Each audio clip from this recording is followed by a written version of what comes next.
your service.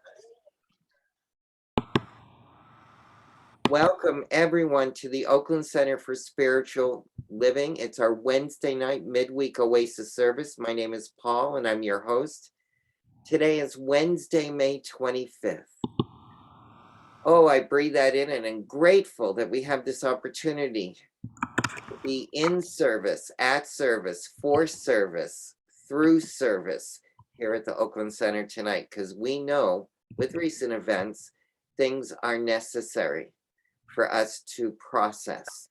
So this is the space right behind me. You can see it. This is the space where that is allowed and encouraged to happen. So that's our intention for tonight. So I welcome you and I'm so grateful that you're here. What is the Wednesday night service? More than what I just said. But our basic tenet is it's a place where we can be together as a community to be spiritually refreshed between Sundays.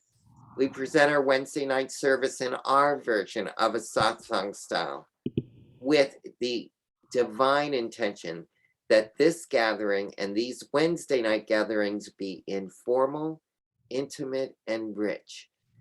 And I say that every Wednesday night, and I feel like I'm saying it for the first time tonight.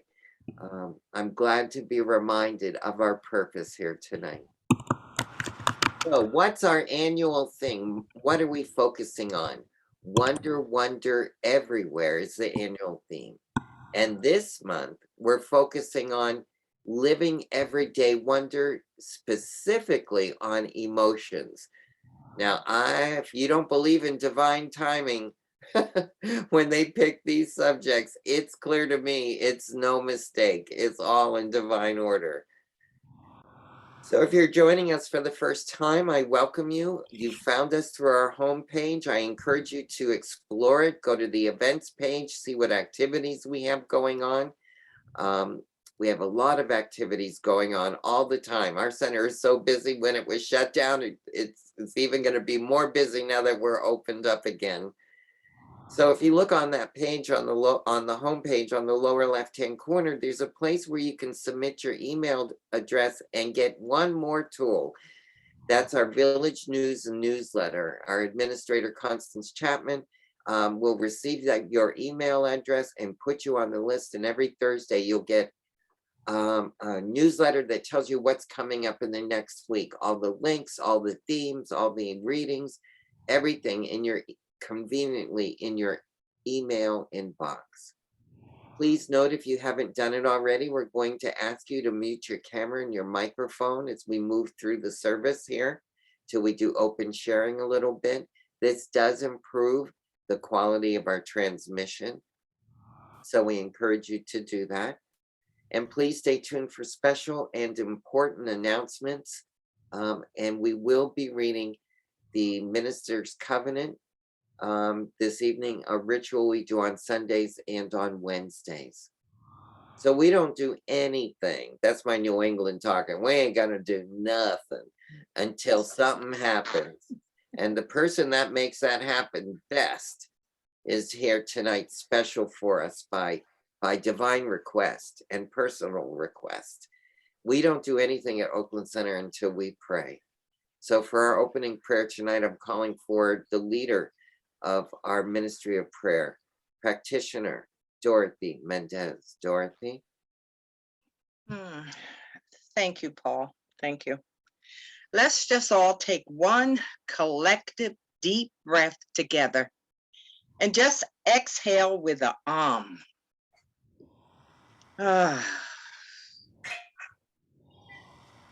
recognizing and knowing that there is only one life, and that life is the life of God. And that life is whole, that life is perfect, that life is complete. And that life is the life of each and every one on this call, right here, right now. Knowing that we are one with this life, knowing that we are grounded and surrounded in the love and the light of God, knowing that regardless of appearances, God is our source, and our sufficiency in all things. Regardless of what is taking place outside of our homes, outside of our state, we know God is right there too. I am blessing and knowing that these families who have lost their beloved children, who will never tuck them again in their beds at night, that they are grounded in God's love, in God's light, and that they are feeling the presence of God right where they are. And I know for the families in Buffalo, as they begin to release and memorialize their loved ones, that God touches each and every one of them, and that they feel that peace that passes all understanding. And for the first responders and the police officers, that they get the help that they need walking into this mass murder situation. That each child who has faced fear yesterday is being helped in ways that they could not have possibly understood. And for each and every one of us on this call today, let us know, let us reach out and touch somebody. Ask for help if you need it to be able to cope with what has taken place. I know that we know that God is all there is. And sometimes we want to ask God, why? Why did this happen? But we know through this, there is a light at the end of this tunnel, that something wonderful is coming through this tragedy, that we as Americans, that we as voters can make things change. And I know that as Judith comes forth tonight with her sermon on facing fear, that we know we are here together to support each other, and we bless her words in knowing that truth is being revealed tonight for each and every one of us. And I know that God is guiding Judith for this Wednesday night service, and that we all leave here transformed and renewed, because we know that God is all there is. God is our source and our sufficiency in all things. And let us give thanks for everyone who has participated in this service today. Let us give thanks that we are community. We are truly unity in this community called Oakland Center for Spiritual Living. So I am blessing this time together, knowing that we are complete, we are whole, perfect, and complete in every way. And I give thanks for this and for the more. I let go, I let God. And if you agree, please join me in saying, and so it is. So it is. So And it so it is. Amen. Ooh, special evenings require special talents. And boy, does Dorothy have them. Dorothy, thank you so much. Our speaker tonight needs little introduction. She's famous in her own right, in my heart and in my body and in my personal growth. Practitioner Judith Roberts is going to be speaking tonight in appropriately timed looking anger in the eye. I know she's going to deliver a wonderful topic. She has many things to say and many things to show us, because Judith doesn't come on a Wednesday night if she doesn't give Paul a nugget of divine knowledge. I spent some time today, Judith, trying to try to get you to understand how great those nuggets are that I get to carry every time you speak. I know this is true for everyone on the call as well. So I am delighted you're here tonight, and I turn it over to you. Thank you, Judith, so much. Thank you, Paul. And I'm delighted to be here. It's a challenging time. and a very tender time. And this topic was assigned a long time ago. Little did we know what was going to transpire. And Reverend Jerry spoke on this topic on Sunday, looking anger in the eye. And I kind of came away with the gist of it, kind of like I guess the nuggets of it, as being talking about the eye of the storm, that in the middle of the storm of anger, there is an eye, like our eye of a hurricane. And that if we can find that eye within ourselves or in the situation, whatever the circumstance is, we can, it is there. It is there. We may have to look really hard for it, and it may take some time, but we can find it eventually, at least. In talking about and in thinking about anger, I was thinking I wanted to kind of approach it from three aspects. One aspect is when I am angry, I'm the one who's angry, and I'm the one who is, expressing my anger to someone. I'm angry at someone. The other aspect is when I am the target of anger. I'm the target of somebody's anger. And then the other one is when it's just anger at circumstances, anger at life, anger at what's going on. And I'm going to kind of talk to all three of those tonight. And I think then after, and I'm going to show a couple of clips. I'm going to show 3 clips that speak to this in very different ways. And then I'm going to open it up. We're not going to do breakout rooms. We're just going to open it up for conversation and discussion because there's so much on our hearts. And I just want to allow ample time for all of us to express what we have to say. And it can be on the topic of anger, or it can divert. It can be, it's just going to be a flow tonight. We want to hear everybody. We want everybody to be seen and heard in this moment, this sensitive moment. So I'm going to start with a couple of quotes about anger that I found informative and instructive. One of them is Mark Twain, and he says, anger is an acid that can do more harm to the vessel in which it is stored than to anything on which it is poured.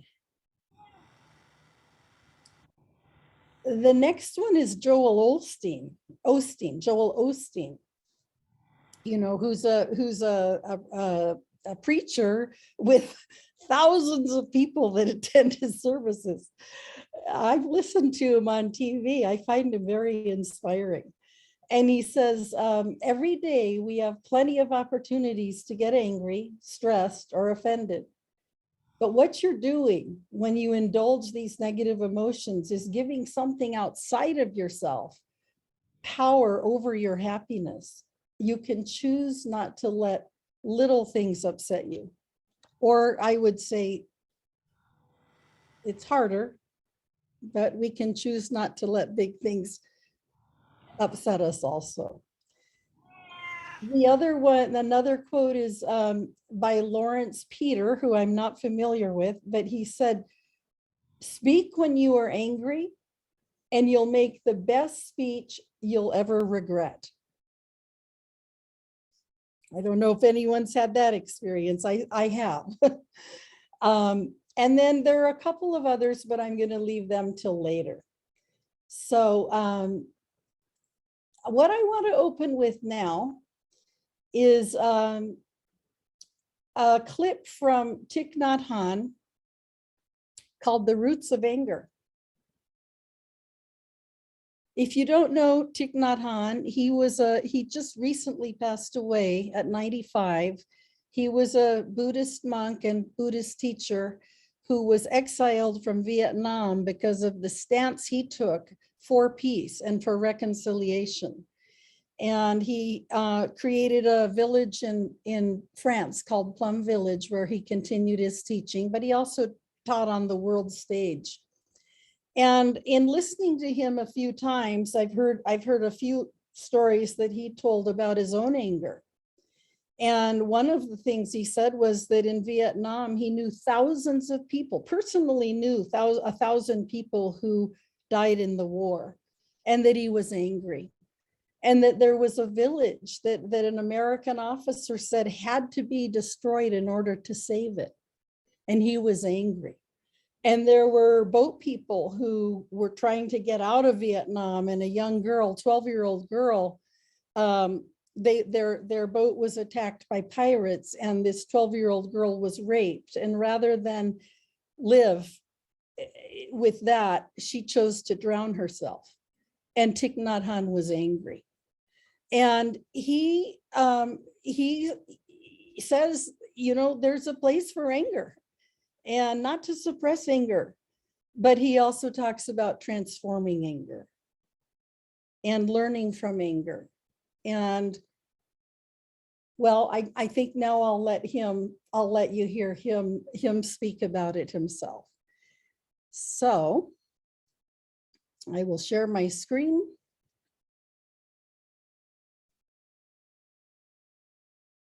And let's see here. Okay, here we go. Bear with me here. Okay, and this is Thich Nhat Hanh. Now, I'm not seeing it. There it is. Wait a minute, it's covered up. Okay. You know what is the real roots of your anger. You can also transform your anger. First, you think that your anger has been given to you by the one outside.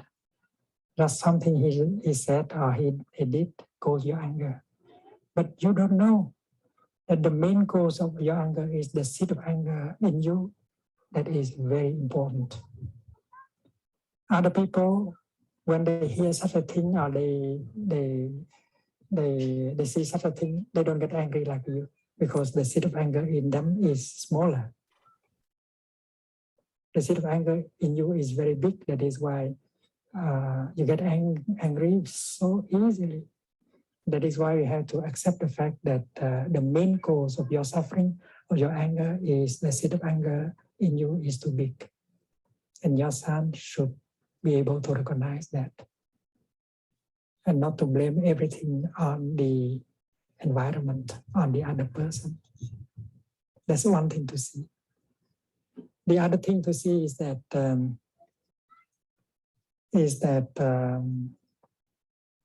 someone who does not know to handle his anger, his suffering, will spill it over to other people. When someone is angry, he suffers, she suffers. And because she does not know how to handle the energy of anger, she makes people around her suffer, including her beloved ones. And that is someone to be helped and not to punish. When you see the suffering of that person, you don't want to punish him anymore. You know that you have to help him to transform the anger in him. But you cannot help him unless you know how to do it by yourself. If you don't know how to go home to you with mindfulness, recognize, embrace, and transform your anger, you cannot help the other person to transform his or her anger. That is why help yourself first. And Buddhist meditation offer you very concrete ways of recognizing, embracing, calming, and transforming your anger. So that's one quote of his. I'm going to move on to another one in this same clip. Judith, are you trying to share? That one didn't come through in the video visually. Oh, you didn't come through visually? Okay, but we'll catch it in this next one. We heard it, but okay. Well, this one is the same one. You're just going to hear the audio here too. Then it's a short clip. do you want to show the video of it though? Next one. Okay. In fact, if someone made you angry, should not try to suppress your anger, because suppressing anger may be very dangerous. Using the energy of mindfulness to recognize your anger and embrace it tenderly is what we should do. It's much safer.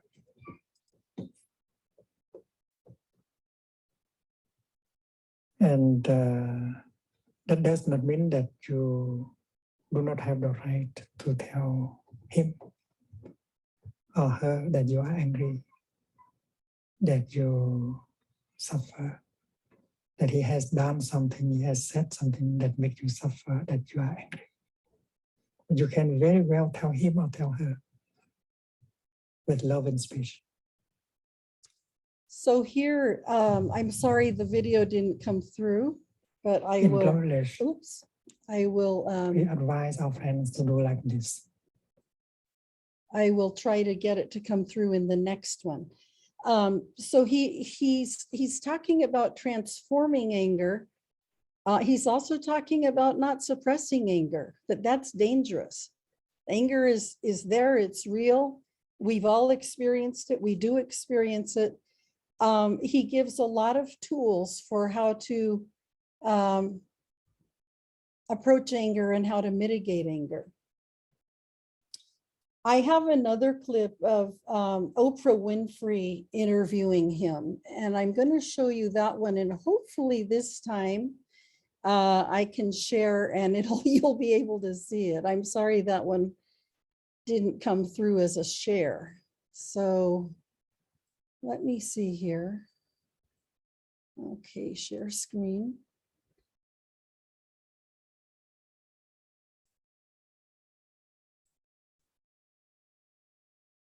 It's a little bit tricky. Okay.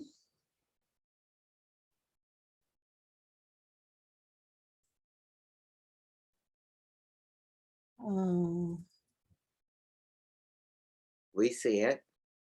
Okay, now I'm trying to get into the Oprah Winfrey one here. And it's not opening up. Wonder why not? You're clicking on that second banner, right? Yes, I am. Okay.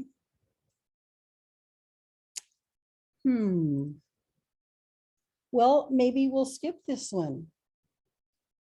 I think you get. I see it on the banner, so. I do too. I see it right in front of me. Oh, okay. It was there actually, but research it again. Just search it again and hit find. You know, you're right there, Judith, next to the YouTube symbol. Yeah. Okay, go whatever way. Right here. Go down a little bit. Oh, See where it okay. says right there. So if you hit the search or return or something, there you go, and you'll see it down there. There it is. Let's see if Okay. we can get it to show. Can you The see fear, it? the anger, and the Okay. despair is born on the ground of wrong perception. Hey, Rewards member, you've scored I'm sorry $5 in about rewards. that. This is not what I intended. Let me get rid of that. If you're searching for a career that makes a difference, Sorry. you could find it as a dental assistant. Preparing students to Get make that. Oh, sorry about that. And we have wrong perceptions concerning. Okay, now, can you see And it, the Paul? despair is I born can see it. It's just on the not ground big. of Make wrong it big perception. now, and you want to back it up to your marker. Concerning ourselves. Okay, this is where we wanted to start it.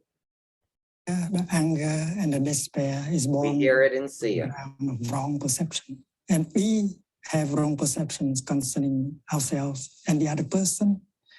And that is the foundation for conflict and war and violence. You've said that the only way we can begin to end war is due to communication between people. Yes. And we should be able to say like this, dear friends, dear people, I know that you suffer a lot. I have not understood enough of your difficulties and suffering. It's not our intention to make you suffer more. It is the opposite. So please tell us about your suffering, your difficulties. I'm eager to learn to understand. It has to start like that, loving speech. And if you are honest, if you are true, they will open their heart and tell us. And then we practice compassionate, deep listening. And during the process of deep listening, we can learn so much about our own perception and their perception. Mm-hmm. And that is the best way, the only way to remove terrorism or even difficulties between yourself and yes. family members or friends. Yes. And the principle is the same no matter the conflict. Yes. Terrorists, anti-terrorists, yes. father and son, right. Yourself and your boss, right. Yourself and your children, your best friend. Yes. Is there ever a place for anger? Anger is the energy which people use in order to act. But when you are angry, you are not lucid. And you might do wrong things. That is why compassion is a better energy. And the energy of compassion is very strong. In our country and in other parts of the world, we're suffering an economic. That's where I wanted to end that one. He's just talking about how just how, again, we can transform anger. And he said, I'm gonna pull up the quote. And what are you seeing on the screen now, Paul? Oh, I need to stop sharing. I need to stop sharing. Yeah, there you go. And so I'm going to share with you again. I'm just going to repeat part of what he said in that quote because it was so impactful for me. He said, "Fear, anger, and despair is born on the ground of wrong perception. We have wrong perceptions concerning ourselves and the other person. And that is the foundation for conflict and war and violence." And so then he talks about deep listening, the importance of really, really deep listening to what the person's or the, countries, whatever it is, concerns are. And I recently had an experience of this where I was the target of intense anger, really intense anger. And I didn't take it in. I was able to not react, but I knew it had to be addressed. And I asked for divine help on this, divine guidance on this, prayed about it. And when I had a conversation with the person the next day, I listened to her and she spoke her truth without blame or judgment. And I apologized for my part in it. And then I spoke my truth without blame or judgment. And she didn't apologize at first, but I asked for an apology. And when she apologized, and it was sincere. And it was a healing of the relationship that happened with the 30-minute conversation, because I think we each deeply listened. And I think we each looked within, looked at ourselves, look at where, what is my part in it? And, the first clip I showed you was called The Roots of Anger. And it's looking to see within ourselves, where is it in me? And one time when I went off on somebody really, really badly, I lost it. I just completely lost it with somebody who was important to me, a teacher of mine.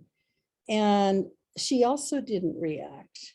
And she said to me, when something has this much velocity, it's probably something really, really old. It was like I was projecting something onto her that was really old, and I traced it back. I did some deep looking and traced it back. And what I saw was a pattern that I had had with senior women who were senior to me in my life.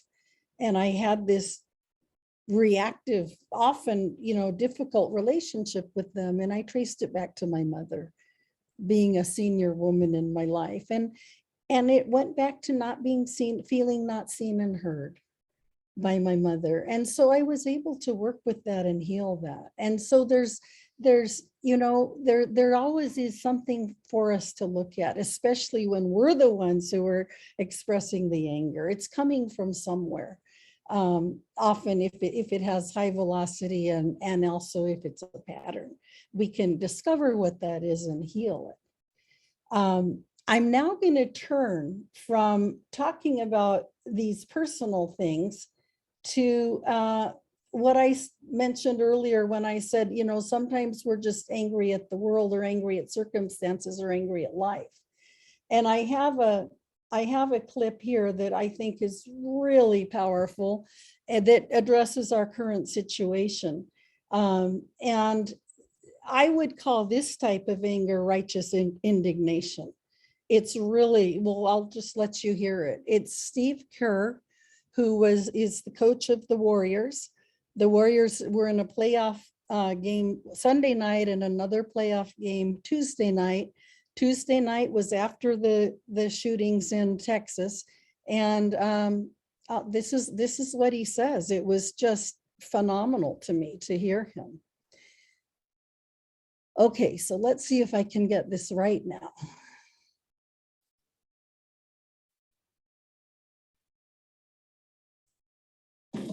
I'm not going to talk about Can you see basketball. the screen? Nothing's. No, Judith, let's go with share screen.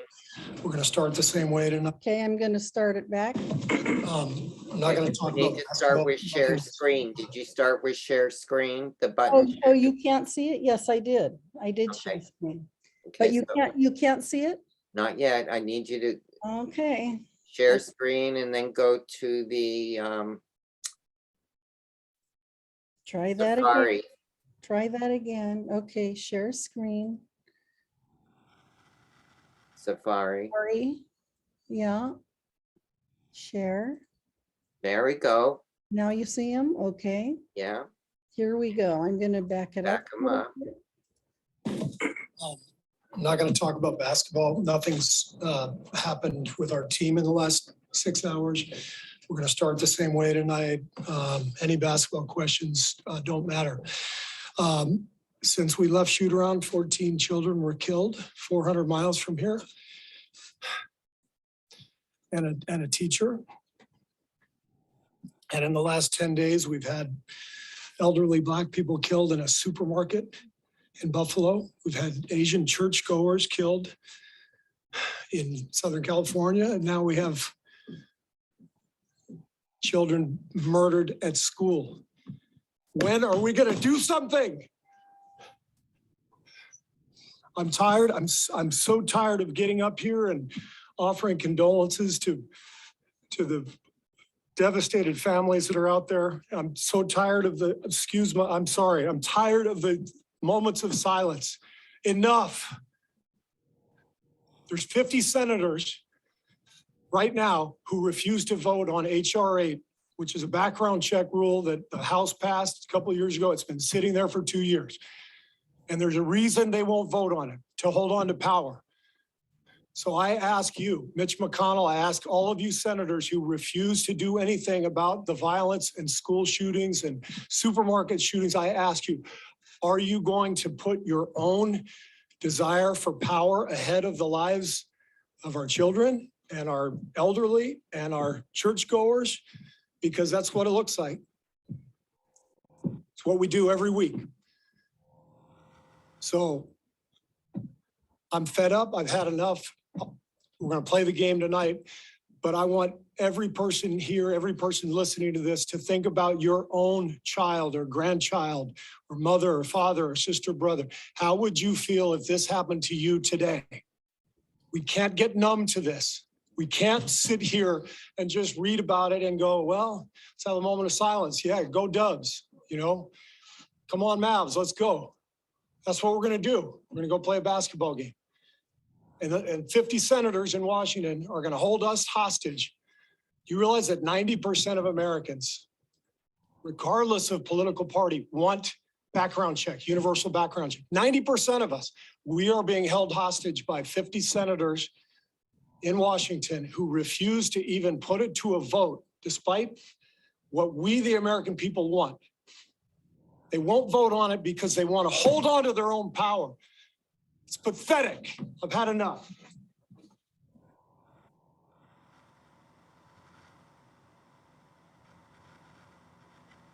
Whew. So he called it. He called it out. The Asian community in Southern California, the Latino community in Texas, the Black community in Buffalo.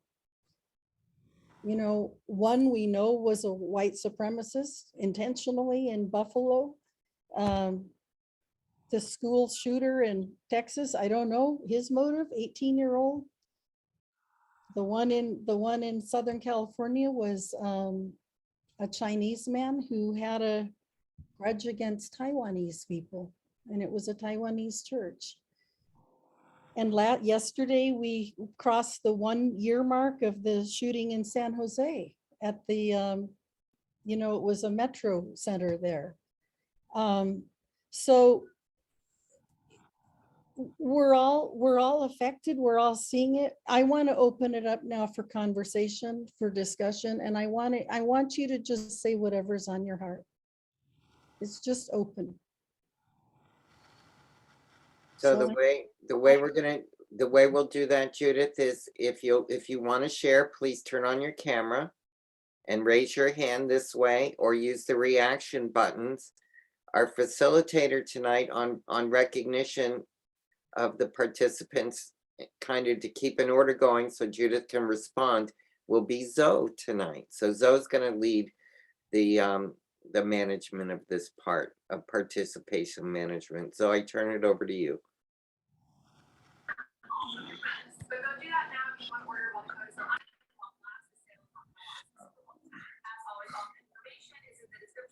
Hi.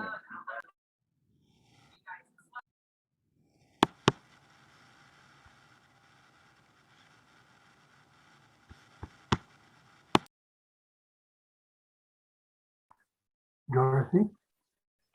Yes, as a mother of a 6'4" Black African-American young man, I want you to know that I worry about this kid of mine.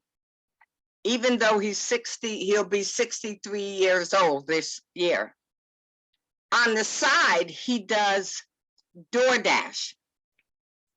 And where he's doing DoorDash is in Orinda, Lafayette. There are no Black people up there, okay? And I worry about my son, that someone where he delivers sees him and wants to shoot him because he's Black and he's African American. There's something wrong here. And I know as a mother, our greatest fear, and I knew when he went to San Jose State, I had fear around this young Black African American going to San Jose State. I feared for my son, even though I had the talk. We as African American mothers and fathers have to have the talk about being Black in America. There's something wrong with this. And I think that what takes place in our government needs to change. We need to get out there and vote the people who are in favor of people of color, no matter what. I have a biracial granddaughter whose mother is Irish. And she said to her daughter, if anybody asks you who you are, tell them you're Puerto Rican. What the hell is wrong with that? My granddaughter, the biracial granddaughter said, Grandma, I don't understand that. And you know what? I didn't understand it either, okay? But I told her, be proud of who you are.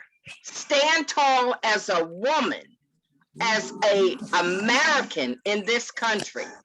You have rights. Use them. Stand tall.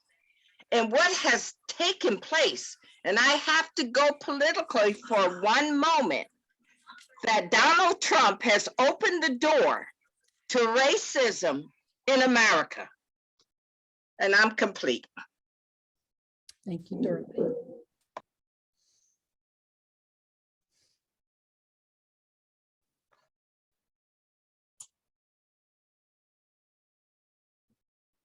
Would anyone else like to speak? Sabrina? Yes, thank you, Judith.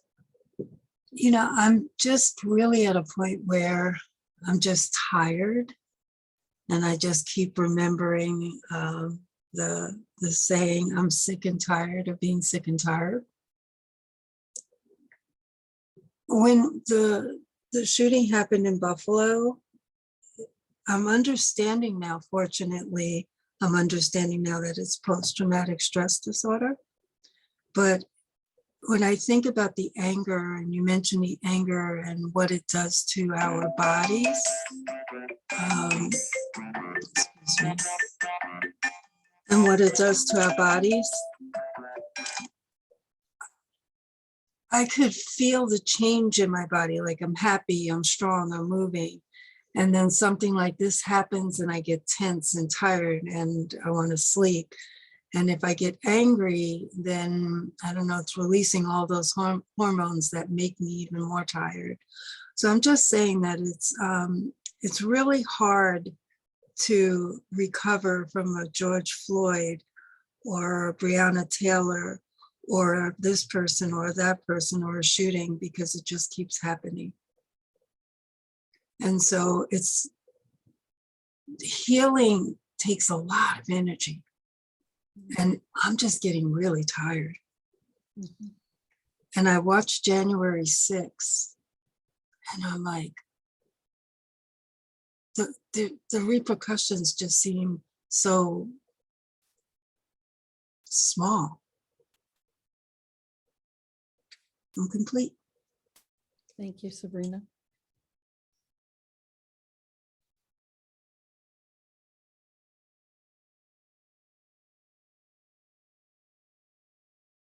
Constance?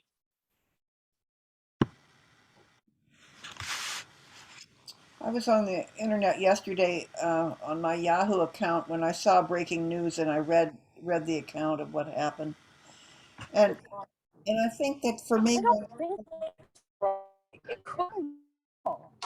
that I find, that I find really as a white Caucasian woman is that, I mean, I don't have to worry so much about my son. I don't have to worry so much about my grandchildren, but I get totally discouraged and feel totally helpless because I don't know how to shift the politics, because that's where the change, we need policy shifts and we're not getting them. You know, the NRA is having a huge conference in a few days from now in Texas, very close to where this massacre happened. And, you know, and their whole thing is about the Second Amendment rights. And like that, I'm sorry, that's not it. It's not about Second Amendment rights. It's about right to be rich. It's about right to be an individual. It's not about the right to care for anybody else, you know.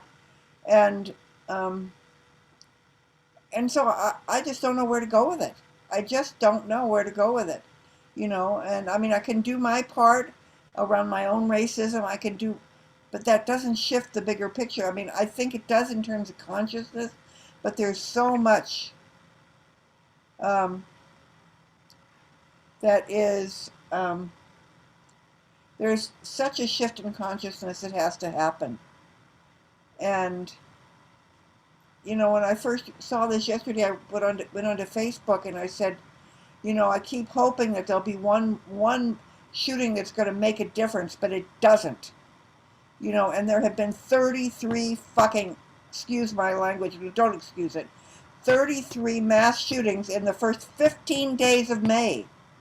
And the only ones and a lot of them we haven't heard about because probably they involve people who are you know, in the wrong side of town, or who knows why we don't hear about them. But, you know, and I heard that on CNN, it took the announcer something like 10 minutes to read out the places of all the things that have happened since the 1st of January. And we've got politicians that just don't care because they're getting rich. And then we've got, you know, and then we have people who still support, who won't stand up to the NRA. So I just don't know what to do about it. I really feel very, very discouraged.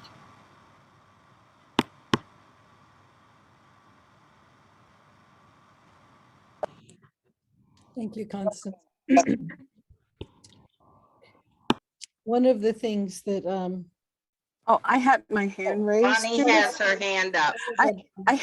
Yeah, Bonnie has her I would hand up. yeah, we're kind of moving or mobile, but anyway, I just, Dorothy, you were talking about your son that you were afraid for your son.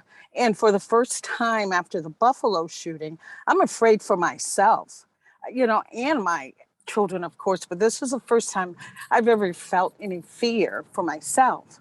And so what I would like to say tonight is, can I hear from some of my white brothers and sisters? I know how we as African Americans feel, but I want to know what your feeling is. What any sense of any responsibility to support, to grieve with.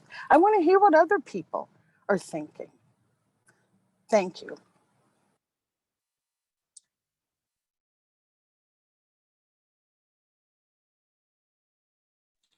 And Constance, thank you for speaking up. Thank you so much.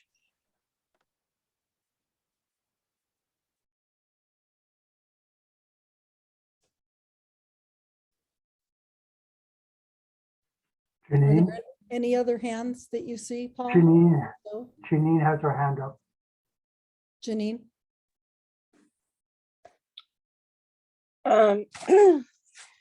Yeah. Oh my God, Bonnie. I'm just sad. I'm just horribly sad of the lack of human acknowledgement. You know, that we're not more seeing ourselves as the human beings that live in this country and want the best for each other. I just get really, really sad at the lack of humanity that is not showing up. And like you're saying, Constance, it's not showing up in our politicians, and it's devastating to these families. And to me, it shouldn't matter about our race. It shouldn't matter about our color. It shouldn't matter about where we live. It should matter that we're human beings that are here to love and support and to be advocating for each other, making sure that we all are taking care of each other. What else do we have? You know, we don't have our family and our friends and our communities.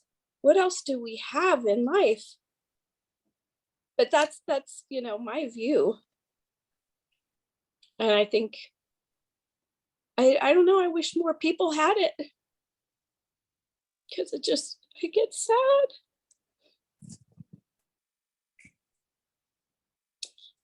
So I'm complete. Thank you, Janine. It's okay, I don't have to say anything. I'm going to tell you a little joke that I had with Reverend Jeff.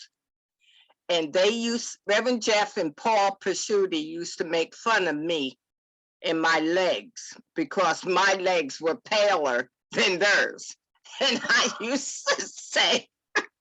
used to tell Reverend Jeff, he was the milkman's son, okay? Because he'd have me, him and Paul would say, let's see your legs, Dorothy. And my legs would be lighter than Reverend Jeff's and about Paul's. So that was our little joke with each other. That I told Reverend Jeff, he's the milkman's son because his sisters were also lighter than he was. He was the darker of all three of the kids. And we would laugh about this. That man was a sun worshiper. He could Yeah. never get enough sun. You know, it is just so sad that we have to come together under these circumstances. And I want Oakland Center for Spiritual Living to just acknowledge where you are in all of this tragedy. Feel free, feel open, feel secure in expressing. Don't hold this stuff within yourselves. Let it go. We're here to support you and love you. Let it go. Come on now. Thank you, Dorothy. Go ahead, Paul. Thank you, Judith. Which Judith? I'm Paul gonna, is up. I want to share my fear Okay. that I discovered today in relation to what Bonnie was talking about.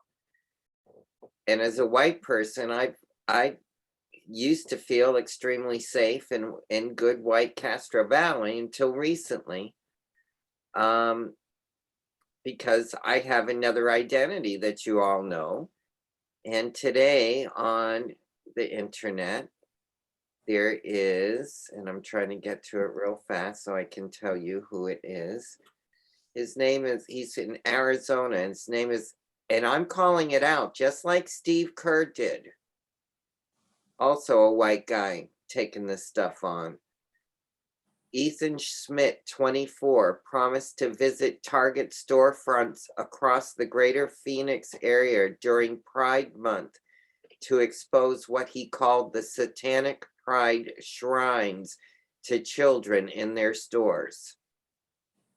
He says, we're going to make massive scenes in every single Target store across Phoenix, Arizona, and we're not going to let corporate poison the children. And then he said he's going to hunt LGBT supporters and said, watch your back. You can't hide. You are not safe. Now I'm concerned for my people. Not that Dorothy ain't my people, because she is my people. And Ruth Jackson and all my associates at church who are from many stripes. This guy is advertising it. It's a Yahoo News article. And it's illegal in Arizona to threaten people like that, but yet he uses these platforms to spread his hate. Does that mean I'm not going to go to Target? Well, I guess so. If I'm not safe in a top supermarket in Buffalo, New York, or Taiwanese church, or the multitude of other locations these haters have sought out, now I have to watch out because my cover might be exposed and I might be a gay person shopping at Target. So my idea is that you see anything? my idea is that it's getting bigger instead of smaller. So that's when I reach down into my roots and I try to find the truth. And that's why I come to Oakland Center. And I believe we have a power that Ernest reminds us to use. Reverend Jerry spoke about it from the pulpit last Sunday, pouring more clean water into the dirty water. We can flush it out. So I speak my truth tonight and just say, I'm not feeling real comfortable either, just like Bonnie isn't. And sooner or later, when is it going to hit at a high level when we can activate our power as citizenry? That's the question. Somebody already raised, I think Dorothy said it already. So I support that. So that's what I have to say. That's the new thing for today for me. Thanks. So did you want to say something? Maureen? Maybe not just. Hi, everybody. Love to everybody. I know this is a heavy topic. Oh, maybe that. That's her. That's hers. That's her. That's her. Karen, can you mute? We can hear you. How does Karen raise her hand so she can? Will you hit? Janice, just stay right there. Yeah, Karen didn't raise her hand. And when Maureen Maureen's did. finished, we'll have Zoe recognize you. That's okay. Just stay right there, Dennis, right where you're at. After Maureen's finished, Zoe will recognize you guys, okay? It's Maureen, then Dr. Judith, and then Dennis. Okay, there we go. Okay. So what comes up for me is, yes, the political situation and feeling helpless, but also our society in general. So what do we focus on, in terms of movies and video games? I mean, I don't want to sound like those, those old folks, with it's in the music, but when you go and you see movies and you see what's selling and you look at these video games, the Twitch situation where, I mean, they are shooting people, they're going through and shooting people, and these movies, it's more violence and more violence. And so for me, there's a disconnection, I feel, between what is real and what isn't anymore. Whereas I think back in the day, you didn't have access to these things as often and as intensely real in the virtual sense.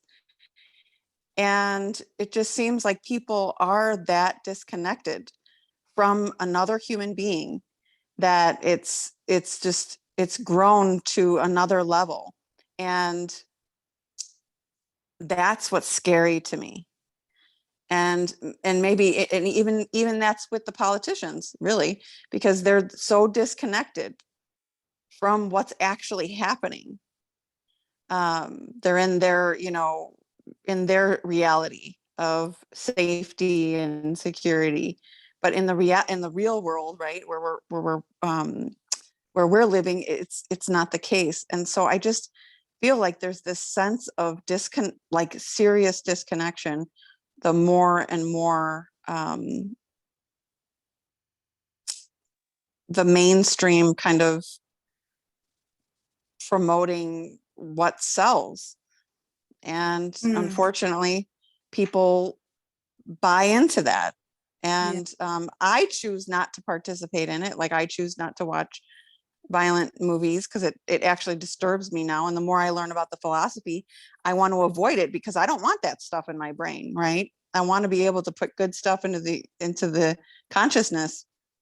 But I know for a lot of people that's not their reality. They're playing shoot 'em up video games like a lot.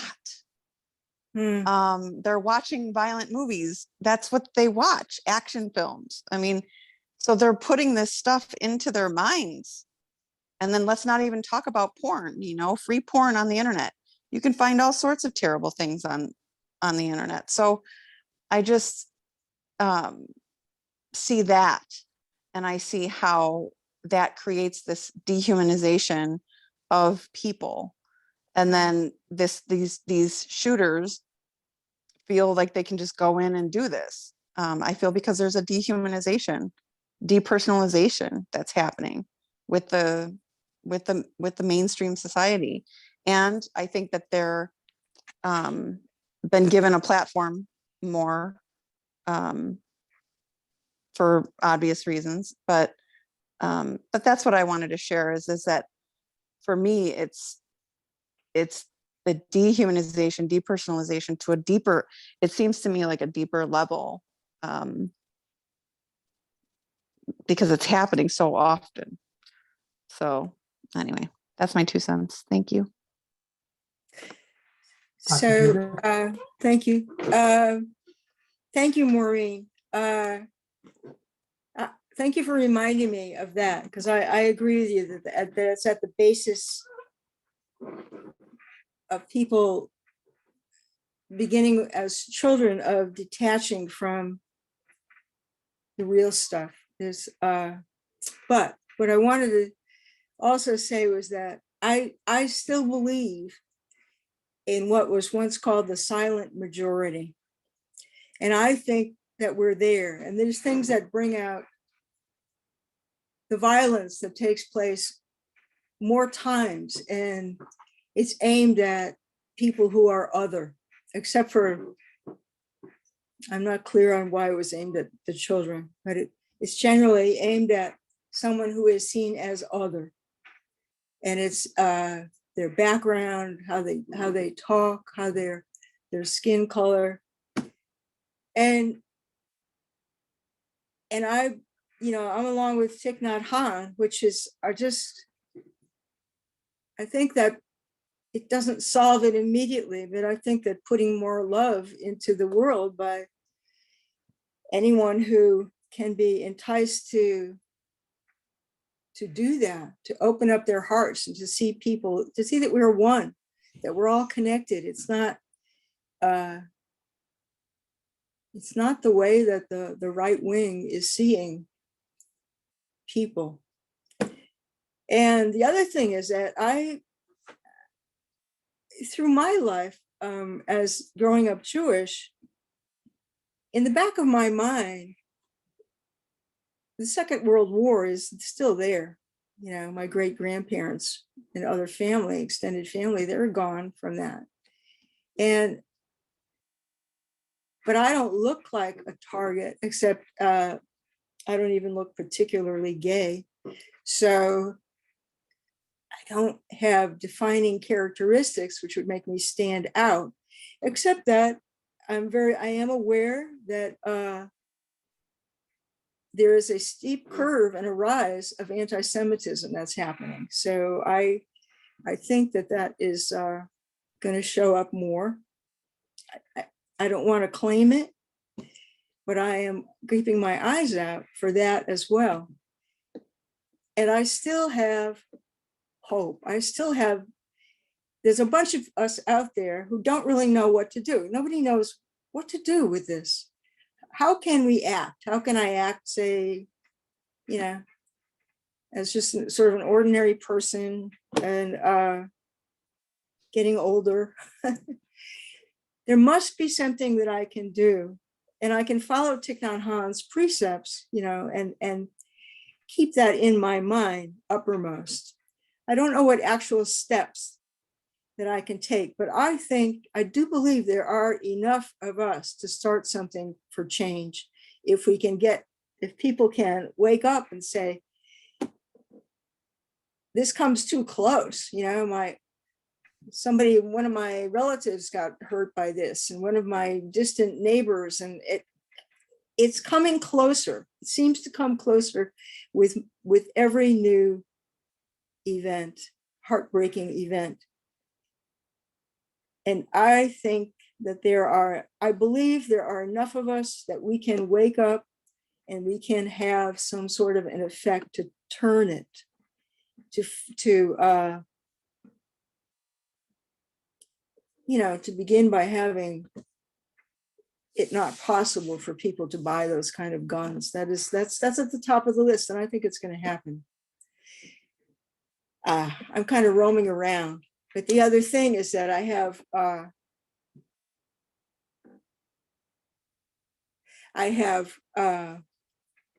granddaughter and 2 great-granddaughters that are mixed race, and they have something visible that they will take with them throughout their lives. And I could go and hide somewhere, I guess, if I, and pretend I'm not Jewish. But, these are people that I love. And though they're not young men, it's young women and little women, little girls. And they will my heart aches because I didn't think that this was something they were going to inherit. I really believed when I was a hippie back in the 70s that things were going to change, that there was going to be something more like, everyone is my brother or my sister. I believed it. Something didn't quite happen. And I am still looking for some way, something to do, some action to take. And that's about as far as I've gotten. All done. Karen and Dennis. We're going overtime, and if you need to leave, please do. I feel like the discussion is really important, and there may be a few more people that want to say something. I want to say something. Well, I have something to close with, but what did you see someone else though? Dennis, Karen and Dennis and Dennis. Karen have Dennis. something to say. I'll be Dorothy, brief. give you a second. Dennis and Karen have something to say, so. Yeah. Okay. Can you hear me? Can you hear me? Can you hear me? Yes. Can hear Yes. you, can't see you very well. Okay. All right. Okay. Yes, Okay. we can hear you, Karen. Okay. So I feel sort of numb with this. I mean, I looked at the paper. Was it this morning or yesterday morning? And I just couldn't. I just can't even. I can hardly even make myself read it because it's just so deafening, so deafening. It's so unlike the little happy life that I've lived when as a child and growing up, and so I don't know what to do except to make my prayer concentration on this more and whatever, but it's just very, very hard to see. And that's really all that I can say as a practitioner. Yes, there's prayer. And still when I see that newspaper with those, like however many little children there were, oh my gosh, it's just really difficult to understand. And so that's just my enigma or whatever right now. Thank you, Next up Karen. is Tricia and then Linda.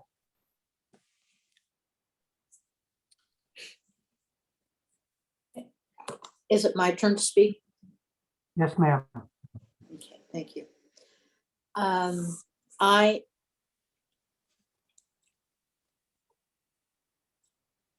My first response is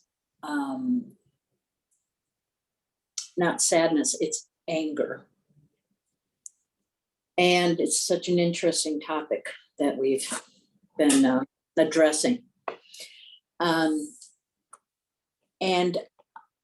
I understand that we need to pray and we need to reach out. We need to understand one another who are on, let us say, the opposing side of the table.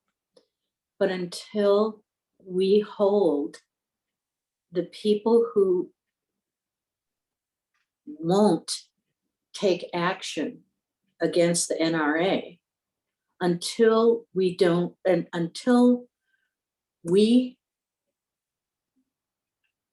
unite as loving beings, until we unite and say, no more. There are many countries who can bring the politicians to heel. And one of the ways is a general strike. They won't make their money. People can't get to work. I mean, I know it's going to cause a lot of disruption. But the point is, they don't want to come to the table. They don't want to hear my deep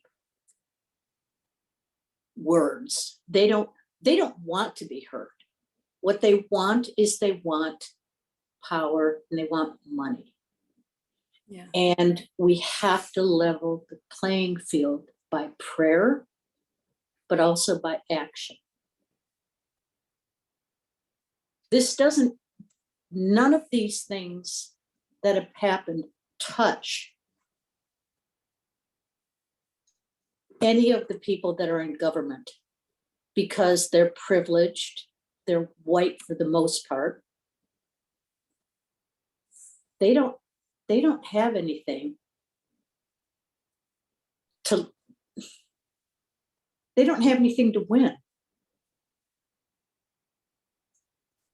by going against what their party says. They don't. So in order for us to make a change, we have to be willing to do something. I'm complete. And pray. Thank you, Tricia. Linda?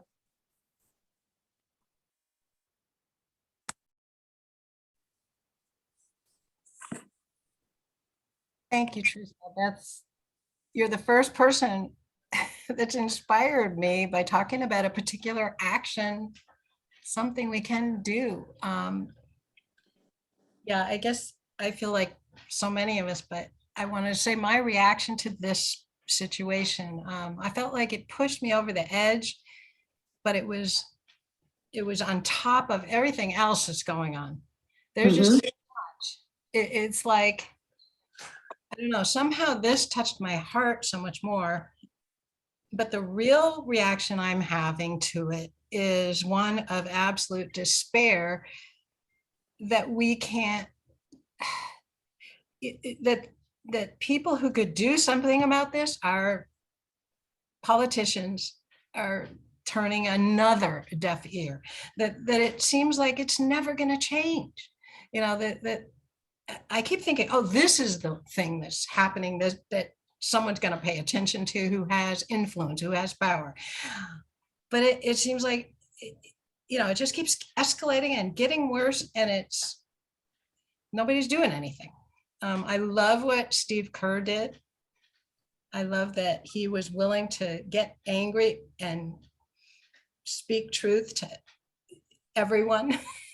And I just want to, I don't know how many of you heard yet. It was like 2 days ago that Trump tweeted the word civil war.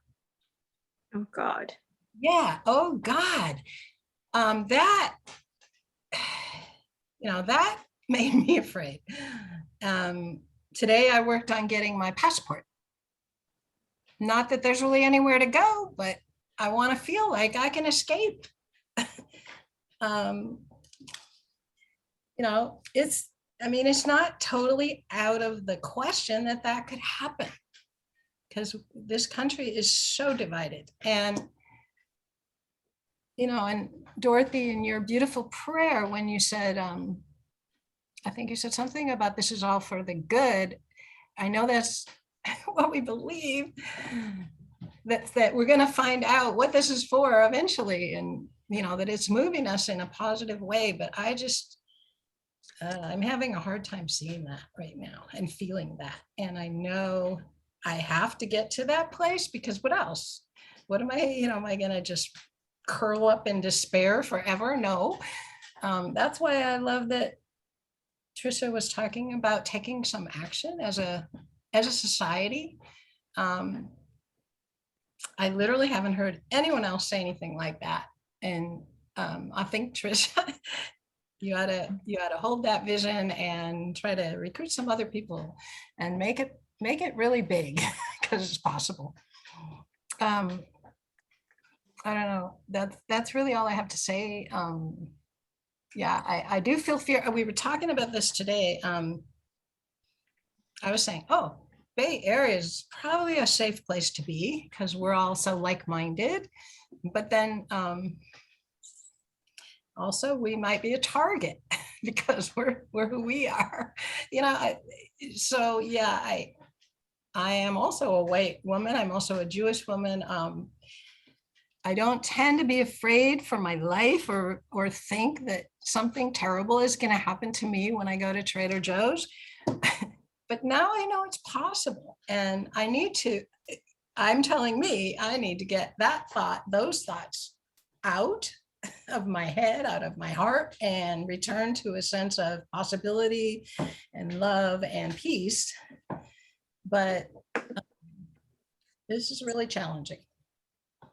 So, thank you.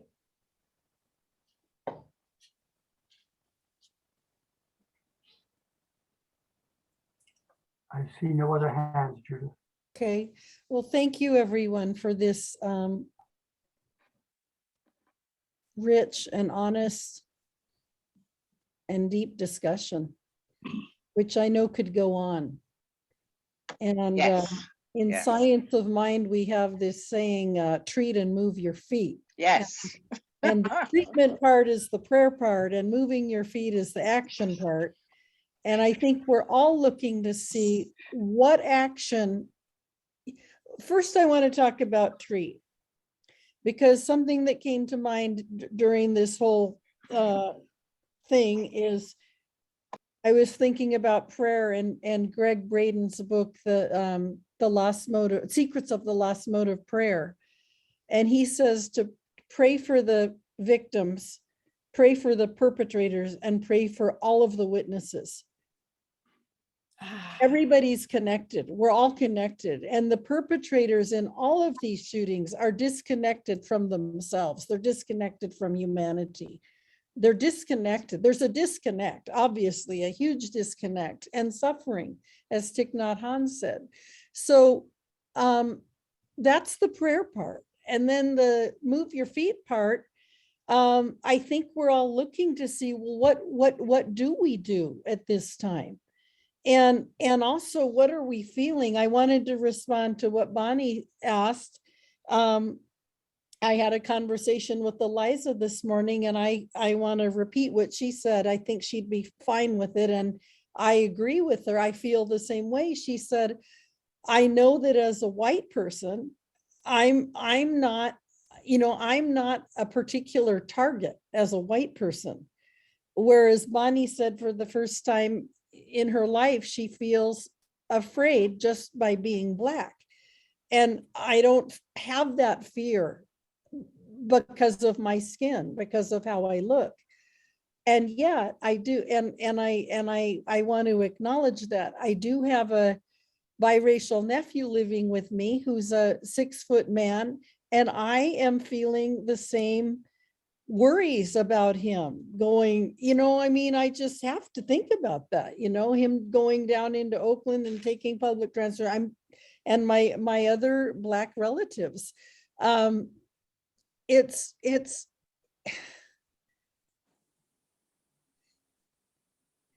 a scary time. And then even with the random things like the Garlic Festival, remember in was it Garberville? No, not Garberville. It was south of here. Gilroy. There was a shoot up at a Garlic Festival. Then that wasn't anybody in particular being targeted. It was just somebody going off his rocker, I guess. So, I mean, I understand what Linda was saying about Target. Anyway, we're in a different time. We're in a different time. And I remember the time that Dr. Judith talked about of love and peace and that wonderful sense of brotherhood and sharing and kindness. And I mean, that time has, maybe will come again, hope so, but it's not what's happening right now. So I also am looking for how to move my feet, what action to take, and really look and find out from other people, what are they recommending as well, so that we can be on a common page with it. I wanted to close with a poem by Thich Nhat Hanh, because he did talk about this disconnection. And when we're angry and when people are hurting each other, the person who is being hurt is hurt, but the person who's doing the hurting is also hurt and is disconnected. And so this is the poem. We talked about I think it was Maureen talked about the video games and people, killing people all over the video games. That's the goal, sometimes I've watched some of them. I just couldn't stand them, kill as many people as you can and be strategic. And I mean, they're awful. And there's no sense that you're killing somebody. There's no sense. And then that I think gets translated. I'm not sure about the research on this, but it seems like it gets translated then into real life for some people. That total disconnection. So this is the poem. I hold my face between my hands. No, I am not crying. I hold my face between my hands to keep my loneliness warm. Two hands protecting, two hands nourishing, two hands prevent my soul from leaving me in anger. So I want to turn it back to Paul now, and thank you all so much for your heartfelt sharing. Thank you, Judith, for being willing to take on a tough subject. So thank you. I think, I just think we need to thank you. Yeah. So Yes. let's thank Judith for being willing to go on that tightrope with us tonight. We may not have a solution, but I think we have brought out a common theme that we're all in this together. Yeah. And I think that's the beauty of the Oakland Center. Even though I won't be going to Target anytime soon, I know I can come to the Oakland Center and meet with like-minded folks, and I do think we can make a difference. So with that in mind, I'd like to move into the announcements if you're ready, Helene, because I think there's some answers to what we're talking about in upcoming events, particularly this Sunday. May 29th, practitioners Susan Urquhart Brown and Christopher Brown are going to be speaking on the subject, It Takes a Village. Christopher spoke on this at one of our Wednesday nights recently, the last time he spoke, and I said, Christopher, please take this idea and expand it. And it seems like him and Susan have done that, and that's what they'll be presenting on Sunday. I know from what he speaks, it takes a village, and that's a truth. So I honor that truth. I'm sure we'll get a little bit of direction from him and Susan, from the both of them. So join us in person with meditation at 10 and the service at 10:30. We are now streaming directly to YouTube, and the link is on the homepage if you choose to watch the service from home. Next Wednesday, June 1st, is the beginning of Pride Month. This is a time to celebrate the diversity in our village and to expect and expand. See, here comes opportunities for us to practice, to expand our allyship for all LGBTQI people and to enjoy LGBTQI Wednesday speakers in the whole month. Practitioner and chaplain Doug Myers will kick off the theme for the month, which is Living Everyday Wonder, and the focus is on body. Doug will be speaking on Welcome to the Temple, meditation at 6:30 and service at 7. That's next Wednesday night, and we will remain in Zoom on Wednesday nights. Did you know that in the United States, May is Mental Health Awareness Month? The last 2 years have brought a lot of strain in that arena and awareness on that. So join Chaplain Doug Myers and Sridevi Ramathan along with Kenneth Cozy Arrington of the Diversity Circle as they explore this issue. Cozy will present the WRAP program. This evening is focused on self-empowerment for wellness and wholeness rather than illness and sickness. Join us this Friday, May 27th at 7 p.m. It will be in Zoom, and access information is available on our events page. and love donations are much appreciated. Reverend Savannah Riker will be facilitating a workshop, Boundary Breakthrough Workshop, a guide to self-love, truth-telling, and healthier relationships at 1 p.m. on Sunday, June 12th. That's a couple of Sundays out. In this 2.5-hour workshop, you will be guided and invited to go deep to break through whatever is in your way of having healthier relationship with yourself and others. This event is in person with a Zoom option. Please pre-register on our events page. We are back at business here at the center. So with more people showing up in person, we need more work to do and we need some help doing it. Sacred service is a blessing, a gift, and a spiritual practice. Please step up and offer your heart, body, and time to keep this place going and humming. Zoe DeMuro, who's on the call tonight, is our lead volunteer coordinator among many other activities he's got. So he is the contact if you're interested in these open volunteer opportunities. The bookstore, the welcome and information table, greeters, newcomer angels, Sunday service check-in, social hall refreshments, media team, and the gardening group are all open to welcoming you to their teams. As a reminder, our nursery will remain closed for children's ages 0 through 4 at this time. We look forward to seeing you and the younger ones as we open the nursery again in September.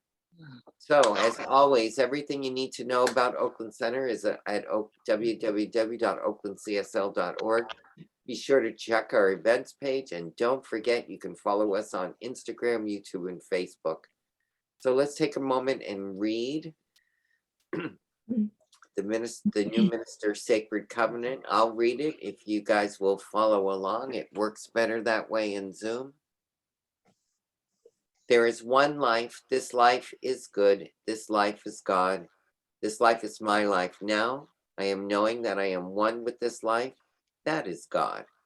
I therefore know that I am one with all of its blessed expressions, which includes the presence of a new minister for my beloved spiritual community.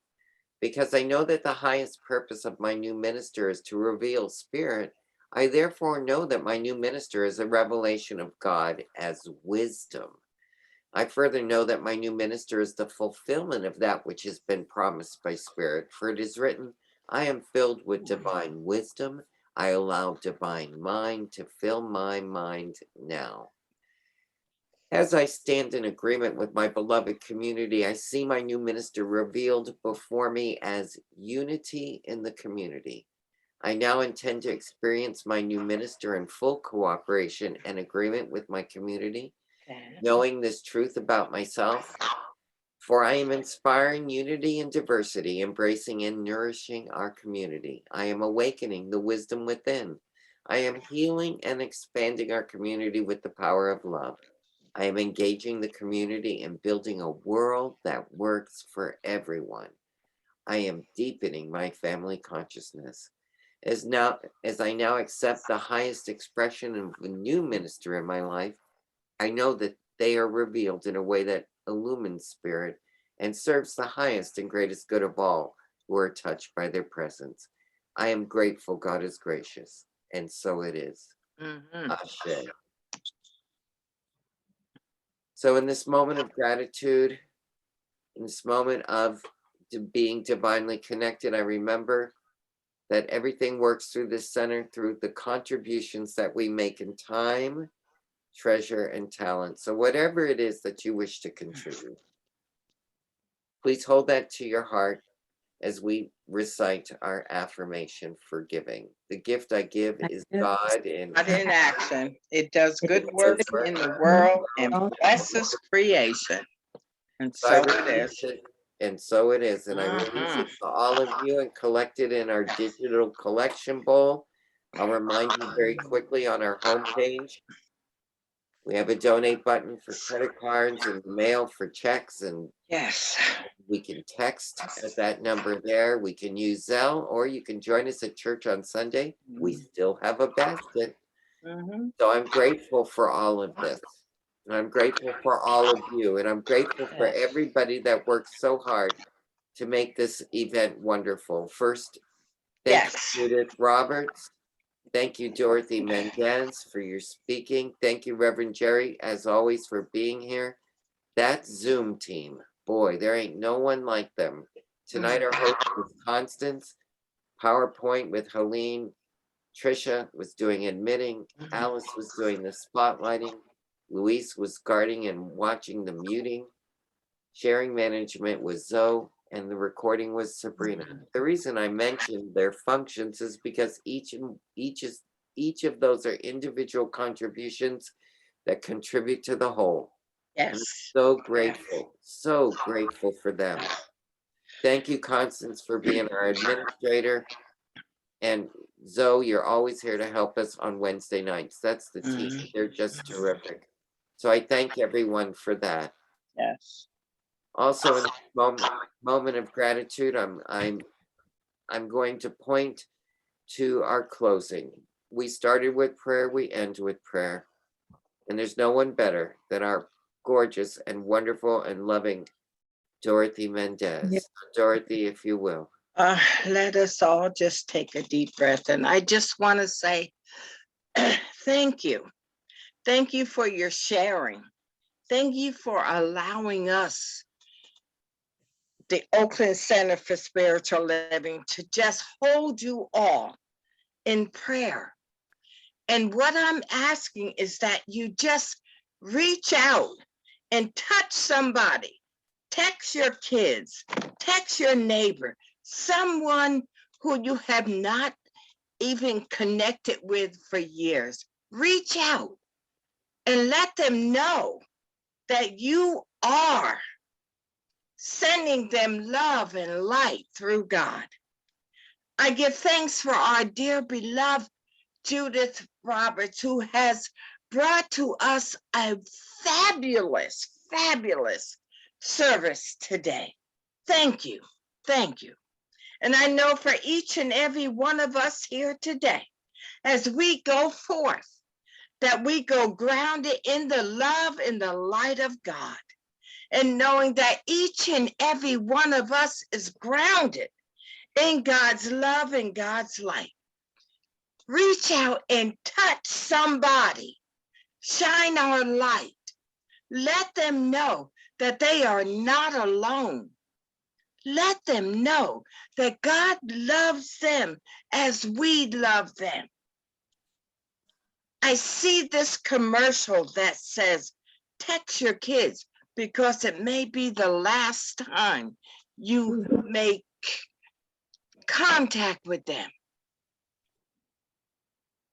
Hold your kids in your light and in your love. Embrace them.